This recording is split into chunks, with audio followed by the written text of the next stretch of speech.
Bata pa lang ako, namulat na ako na pagtitinda ng gasolina ang kinabubuhay ng aming pamilya.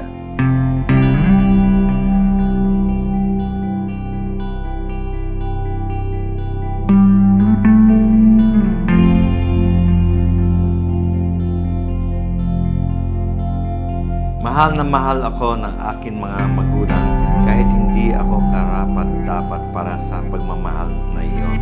Kahit may katigasan ako ng ulo, hindi ko malilimutan ang turo ng aking ama at ina na maging masipag at matiyaga.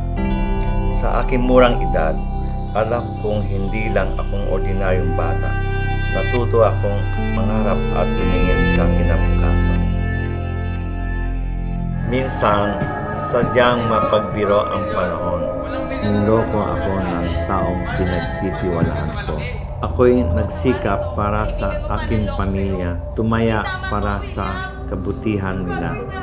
Subalit, sadya ang pagsisikap ng tao'y nasa dalawang plantilya. Una, sa mabuting paraan.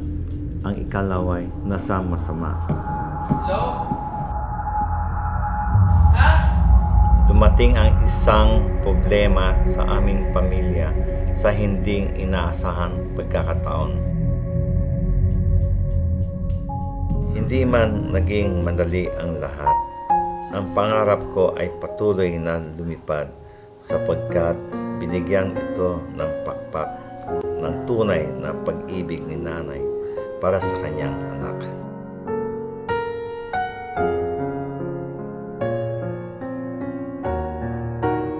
Kung gusto mong umasenso sa buhay, kailangan mong magpatawad.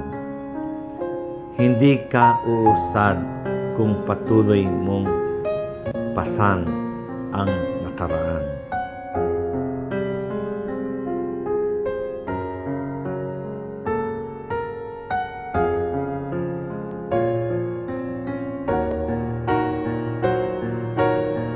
Tosha. Wari bong rai. Bobon tue. Wai tao sakai.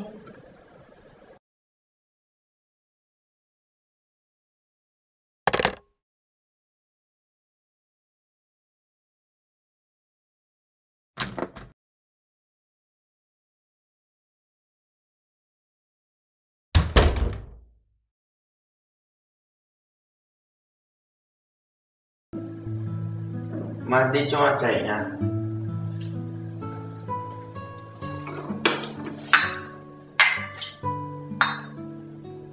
Wai tao sakang di. Muting mo di guan. Wai di ko di lau pemia. Wai kisek.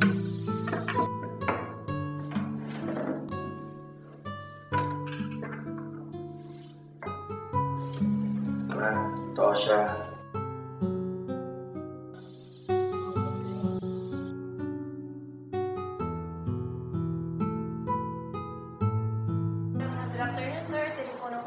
Hello? Ano? O sige, pupunta ako ngayon dyan.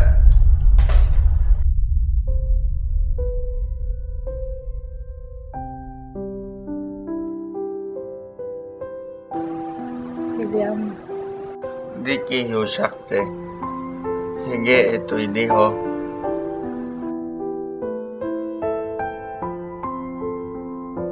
Kaya huwag kari bandan kisek.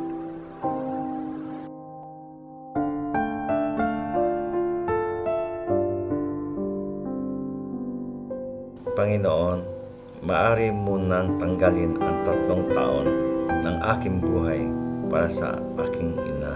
Nais kong makita niya na ang pinagpaguran at tiwala niya at ng mga kapatid ko sa akin ay hindi masasayang.